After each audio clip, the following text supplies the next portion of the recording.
Tanda sukunnya mana? Ini tanda sukun tuh seperti ini. Jadi cara mudahnya tuh seperti ini. Perhatikan lagi di samping, huruf kaf termasuk kepada huruf ikhfa hakiki, tapi tergolong kepada jenis ikhfa hakiki ab'ad. Supaya durasinya tidak terlalu lama, karena kami menjelaskannya dengan detail dan juga pelan-pelan agar mudah dipahami oleh saudara semuanya.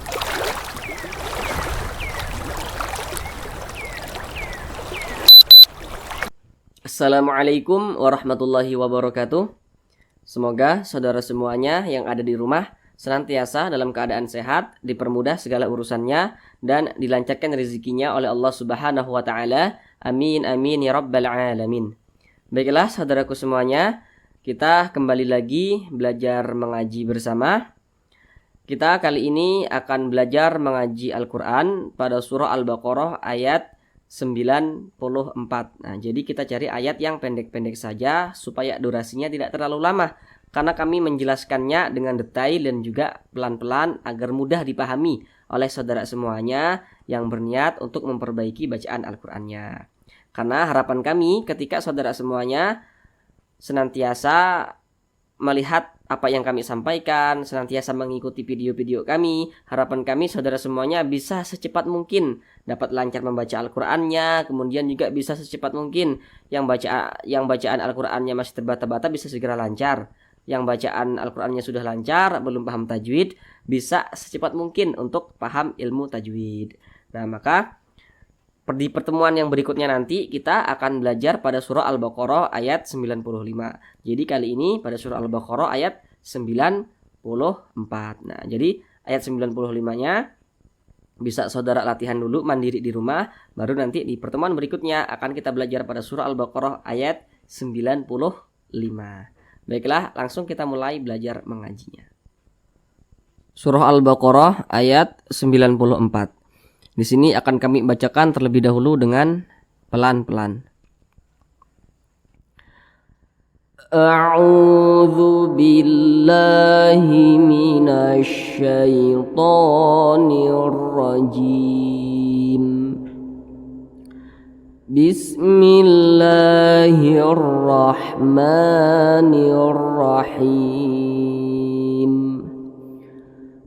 Qul in كانت لكم الدار الآخرة عند الله خالصة من دون الناس فتمنوا الموت إن كنتم صادقين. Baik, sekarang kita bahas tentang tajwidnya dengan pelan-pelan. Namun sebelum itu kami mengingatkan kembali bahwasanya di pertemuan berikutnya kita akan belajar pada surah Al-Baqarah ayat 95. Kemudian saudara silakan untuk belajar dulu mandiri di rumah, latihan pada surah Al-Baqarah ayat 95 tersebut, sebelum kita pelajari bersama-sama. Baik, yang di sini ada huruf nun sukun bertemu dengan huruf K, bertemu dengan huruf kaf. Ketika kita membaca Al-Qur'an, apabila menemukan huruf nun sukun, nah tanda sukun itu seperti ini, atau berjumpa dengan tanda baca tanwin. Nah, silahkan perhatikan di samping, tanda baca tanwin itu ada 3, ada baris 2 ke atas, baris 2 ke bawah, ada dhammah tain. Nah, seperti di samping. Jadi ketika kita membaca Al-Quran berjumpa huruf nun yang sukun atau tanda baca tanwin, maka lihat-lihat huruf di depannya, maka terjadilah suatu hukum tajwid. Nah, yang di sini kita berjumpa huruf nun yang sukun, di depannya huruf kaf. Kalau kita lihat di samping, huruf kaf termasuk kepada huruf ikhfa hakiki dan tergolong kepada ikhfa hakiki ab'ad. Nah, jadi cara bacanya itu disamarkan kemudian didengungkan. Akan tetapi suara dengungnya itu lebih dominan, jadi lebih condong berbunyi eng. Qul in kanat, didengungkan itu suaranya kita tahan, kita panjangkan kira-kira 2 harakat atau 2 ketukan. Nah, qul in kanat. Nah, seperti itu. Di sini ada huruf K. Kemudian huruf K di sini bersambung dengan huruf alif. Mana huruf alifnya? Nah, ini huruf alifnya. Ini huruf alif. Nah, kaki ke atas ini adalah huruf alif. Perhatikan rumus matobi'i yang di kotak warna merah. Ketika kita membaca Al-Quran, berjumpa dengan huruf alif. Nah, kemudian apabila di belakang huruf alif, huruf yang di belakang huruf alif, apabila dia berbaris ke atas maka dibaca panjang. Ini alif. Kemudian di sini huruf kaf. Nah, huruf kaf ini dia berbaris ke atas, maka dibaca panjang. Namanya matobi'i, panjangnya itu 2 harakat atau kira-kira 2 ketukan. Qul in kanat. Nah, perlu kita ingat juga, ini penting untuk kita ketahui.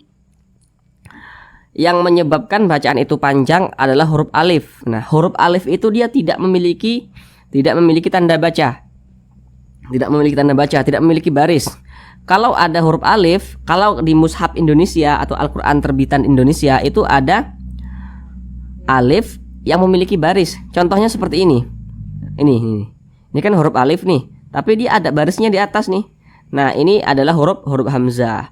Jadi huruf hamzah itu ada yang bentuknya alif dikasih harokat. Nah, begitu. Huruf alif itu seperti ini. Nah, seperti ini. Nah, tidak ada barisnya dia. Nah, karena huruf alif itu dia tidak bisa dikasih harokat, tidak bisa dikasih baris, tidak bisa dikasih tanda baca. Nah, ini huruf hamzah nih. Ini adalah huruf hamzah. Karena dia alif ada tanda bacanya, ini huruf hamzah. Nah, bukan huruf alif. Lanjut di sini lagi. Di sini ada huruf ta. Huruf ta ini dia sukun. Nah, ketika membunyikannya itu ada sedikit desisan angin yang keluar daripada mulut kita. Kanat, nat. Nah, seperti itu. Karena huruf ta ini dia salah satu huruf yang memiliki sifat hamas. Nah, seperti itu. Jadi ketika membunyikannya itu ada desisan angin. Kanat. Nah, seperti itu. Ada seperti desisan ular gitu. Kanat. Nah, langkumudda. Perhatikan di rumus matobi'i kotak warna merah lagi. Di sini ada alif, kemudian huruf da berbaris ke atas. Jadi apabila ada alif, kemudian huruf yang di belakang alif, ketika dia berbaris ke atas maka dibaca panjang. Ini huruf danya berbaris ke atas dan posisinya di belakang alif. Nah, maka dibaca panjang. Namanya matobi'i. Panjangnya 2 harakat atau kira-kira 2 ketukan. Darul a di sini di atas huruf alif ini, di atas huruf hamzah ini ada alif kecil berdiri di atasnya. Kami ingatkan kembali bahwasanya apabila ada alif yang kemudian ada tanda bacanya itu adalah huruf hamzah. Di sini ada huruf hamzah yang ditulis menyerupai bentuk alif. Nah, begitu. Kemudian di atasnya ada tanda bacanya. Maka karena di atasnya ada alif kecil berdiri di atas, maka dibaca panjang. Nah, perhatikan tanda panjang di nomor 1. Salah satu tanda panjang di dalam kita membaca Al-Quran apabila ada alif kecil berdiri di atas huruf. Nah, maka A ini dibaca panjang. Akan tetapi A di sini bukan matobi'i namanya, akan tetapi namanya mad badal. Jadi kalau ada huruf hamzah yang dipanjangkan itu namanya mad badal, seperti itu. Panjangnya sama 2 harakat atau kira-kira 2 ketukan. Darul akhiratu in. Nun sukun bertemu huruf da. Perhatikan lagi di samping, huruf da termasuk kepada huruf ikhfa hakiki aqrab. Maka bunyi samarnya dia lebih dominan daripada bunyi dengungnya. Maka ini cara membunyikannya itu lebih cenderung berbunyi huruf N. Indallah. Jangan dibaca indallah, kurang tepat. Indallah. Kemudian perhatikan di sini. Di sini supaya kita tidak bingung ya. Di sini kan ada alif. Di belakangnya berbaris ke atas. Kalau kita melihat rumus matobi'i yang di kotak warna merah, seharusnya da dibaca panjang seharusnya. Kalau kita melihat rumus yang di samping itu. Akan tetapi huruf da di sini tidak dibaca panjang. Kenapa huruf dal tidak dibaca panjang? Padahal kan dia berbaris ke atas. Di sini ada alif gitu ya. Karena di depannya ada huruf yang bertasydid. Nah, ini bertasydid. Nah, maka da di sini tidak dibaca panjang, maka dibaca pendek. Indallah. Nah, indallah. Nah, seperti itu. Kemudian di sini ada kalimat Allah, di belakangnya berbaris ke atas. Jadi ketika kita berjumpa dengan kalimat Allah, kemudian huruf di belakangnya berbaris ke atas atau berbaris domah, berbaris domah seperti ini, maka kalimat Allah dibaca tebal, jangan dibaca tipis. Makanya dibaca indallah, jangan dibaca indallahi kha, itu salah. Tapi dibaca tebal, indallahi kha. Kha di sini, kha-nya ini memiliki kaki ke atas. Mana kakinya ini nih? Ini adalah alif. Alif yang disambung dengan huruf kha. Perhatikan lagi rumus matobi'i yang di kotak warna merah. Apabila kita membaca Al-Quran berjumpa dengan alif, kemudian huruf di belakangnya berbaris ke atas, maka huruf yang posisinya tepat berada di belakang huruf alif, apabila dia berbaris ke atas dibaca panjang. Huruf kha ini dibaca panjang karena berbaris ke atas dan posisinya tepat berada di belakang huruf alif. Ini huruf alif, di belakangnya huruf kha berbaris ke atas dibaca panjang. Namanya matobi'i, panjangnya 2 harakat atau kira-kira 2 ketukan. Khalisatam. Ini ada baris 2 atau baris tanwin berjumpa dengan huruf mim di depannya. Tadi sudah kami jelaskan di awal, ketika kita membaca Al-Quran kemudian berjumpa huruf nun yang sukun seperti ini, maka lihat-lihat huruf di depannya. Kemudian berjumpa tanda baca tanwin, nah seperti ini, maka lihat-lihat huruf di depannya, maka terjadilah suatu hukum tajwid. Di sini ada baris 2 berjumpa dengan huruf mim. Kalau kita lihat di samping, huruf mim termasuk kepada huruf idgham bi gunnah. Nah, jadi cara membacanya itu dimasukkan kemudian didengungkan. Apanya yang dimasukkan? Nah, jadi ta ini jangan dibaca khalisotan, jangan langsung dimasukkan ke huruf mim. Jadi dibaca khalisotam min du. Nah, didengungkan itu ditahan, dipanjangkan suaranya kira-kira 2 harakat atau kira-kira 2 ketukan. Khalisotam min du. Huruf nun sukun berjumpa dengan huruf da. Perhatikan lagi di samping, huruf da termasuk kepada huruf ikhfa hakiki dan tergolong kepada ikhfa hakiki aqrab. Jadi bacanya disamarkan dan juga didengungkan. Akan tetapi bunyi samarnya dia lebih dominan. Mildu. Kemudian di sini ada huruf wa sukun. Tanda sukunnya mana? Ini tanda sukun tuh seperti ini. Perhatikan rumus matobi'i di kotak warna kuning yang di tengah. Ketika kita membaca Al-Quran berjumpa dengan huruf wa sukun, di belakangnya hurufnya berbaris domah, maka huruf yang berbaris domah yang posisinya tepat berada di belakang huruf wa sukun dibaca panjang. Maka huruf dal ini dibaca panjang karena berbaris domah dan posisinya huruf dal ini berada di belakang huruf wa sukun. Ini huruf wa, di belakangnya huruf dal. Matobi'i panjangnya 2 harakat atau kira-kira 2 ketukan. Min dunin nas. Ada huruf non bertasydid. Ketika kita membaca Al-Quran berjumpa dengan huruf non bertasydid, huruf mim bertasydid, hukumnya adalah gunnah musyaddadah. Perhatikan di samping.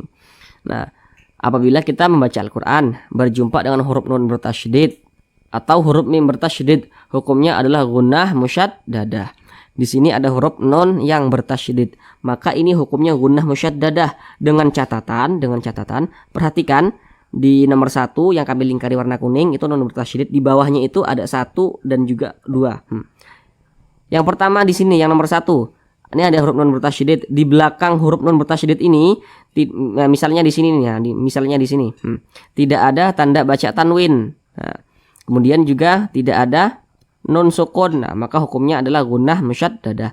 Kalau di sini ada nun bertasydid, di belakangnya sini ada tanda baca tanwin, ada tanda baca nun sukun, maka nanti nama hukumnya itu bisa berubah. Jadi cara mudahnya tuh seperti ini. ketika kita membaca Al-Quran berjumpa dengan huruf nun yang bertasydid, berjumpa dengan huruf mim yang bertasydid, pasti dibaca berdengung. Nah, pasti dibaca berdengung. Tanpa kita tahu dulu nama-nama hukumnya juga tidak masalah. Yang terpenting kita tahu cara bacanya begitu. Jadi ini adalah gunnah musyaddadah. Bacanya itu didengungkan kira-kira 2 ketukan atau 2 harokat. Akan tetapi gunnah musyaddadah ini boleh didengungkan hingga 3 harokat atau kira-kira 3 ketukan. Min nas. Nah, didengungkan itu suaranya ditahan, dipanjangkan. Nin nasi. Nah, di sini ada huruf nun. Huruf nunnya ini memiliki alif. Mana alifnya? Ini nih, yang disambung dengan huruf nun. Kaki ke atasnya adalah huruf alif. Kemudian huruf nunnya ini berbaris ke atas. Perhatikan rumus mad tabi'i yang di kotak warna merah lagi. Nah, apabila kita membaca Al-Quran berjumpa dengan huruf alif, kemudian di belakang huruf alif dia berbaris ke atas, maka huruf yang posisinya tepat berada di belakang huruf alif, apabila dia berbaris ke atas maka dibaca panjang. Maka huruf nun ini dibaca panjang karena huruf nun ini berbaris ke atas dan posisinya berada di belakang alif. Mad tabi'i panjangnya 2 harakat atau kira-kira 2 ketukan. Min dunin nasi fatamannawul. Nah, di sini ada nun bertasydid lagi. Sudah kami jelaskan tadi di sini dengan sangat detail. Di sini nun bertasydid hukumnya adalah gunnah musyaddadah. Karena gunnah musyaddadah itu apabila ada nun bertasydid dan juga huruf mim yang bertasydid. Bacanya juga didengungkan.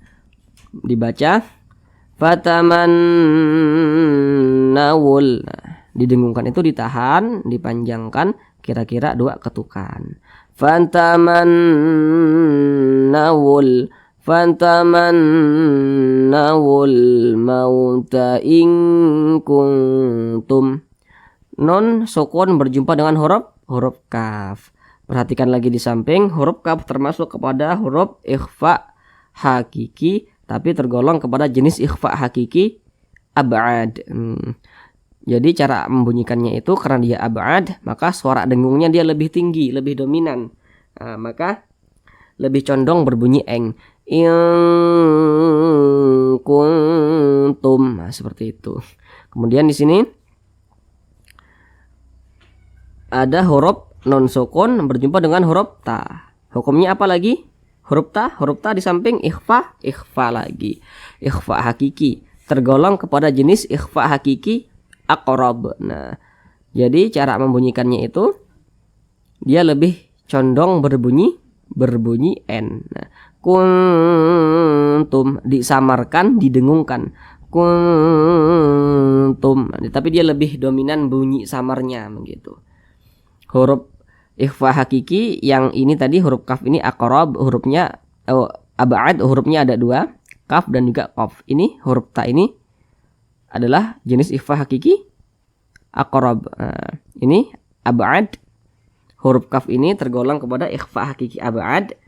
Hurufnya ada 2, kaf dan juga qaf. Kalau huruf ta ini tergolong pada ikhfa hakiki aqrab. Hurufnya ada 3. Huruf ta, huruf da dan juga huruf to. Kemudian di sini ada huruf mim sukun berjumpa dengan huruf so di depannya. Nah, perhatikan di samping ketika kita membaca Al-Qur'an kemudian berjumpa dengan huruf mim sukun. Tanda sukun itu seperti ini huruf mim. Huruf mim sukun atau huruf mim yang dibaca mati didengungkan hanya pada 2 tempat. Yang pertama, apabila ada huruf mim sukun di depannya berjumpa dengan huruf ba, hukumnya yang nomor 1 itu ikhfa syafawi.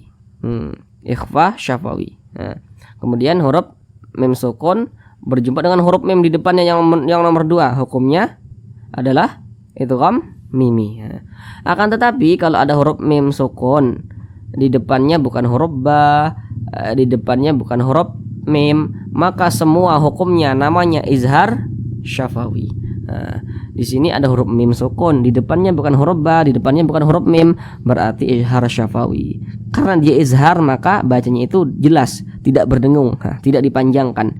Jadi dibaca in kuntum shadiqin. tum shadiqin. Nah, dibaca pendek seperti itu, jelas. Jangan dibaca tum shadiqin. Jangan dipanjangkan seperti itu. Salah, dia tidak berdengung. Kemudian di sini ada huruf so. Di atas huruf so ada alif kecil berdiri di atasnya. Perhatikan lagi tanda panjang yang di nomor 1. Tanda mad atau tanda panjang di nomor 1. Salah satu tanda panjang di dalam kita membaca Al-Quran yaitu apabila ada huruf alif berdiri di atas huruf. Ada huruf alif kecil berdiri di atas huruf. Karena ini ada alif kecil berdiri di atas huruf so, maka huruf so-nya ini dibaca panjang. Huruf shad dibaca panjang karena ada alif kecil berdiri di atasnya. Shadiqin, shadiqin. Matobi'i panjangnya 2 harakat atau kira-kira 2 ketukan. Kemudian qin, perhatikan di samping di rumus matobi'i yang di kotak warna hijau. Nah, ketika kita membaca Al-Quran berjumpa dengan huruf ya sukun, nah, tanda sukun itu seperti ini. Kemudian di belakang huruf ya sukun dia berbaris ke bawah. Maka huruf yang posisinya tepat berada di huruf ya yang sukun, apabila dia berbaris ke bawah maka dibaca panjang. Maka huruf qaf ini dibaca panjang karena dia berbaris ke bawah dan posisinya tepat berada di belakang huruf ya sukun. Shadiqin. Pada awalnya ini adalah nama tobi pada awalnya. Akan tetapi matobi'i di sini berjumpa dengan huruf yang disukunkan atau huruf yang kita baca mati, maka namanya berubah menjadi mad arid li sukun. Mad arid li sukun itu panjangnya boleh 2 harokat atau kira-kira 2 ketukan, boleh 4 harokat atau kira-kira 4 ketukan, hingga 6 harokat atau kira-kira 6 ketukan. Shadiqin, 2 harokat boleh, dipanjangkan 6 harokat boleh. Shadiqin,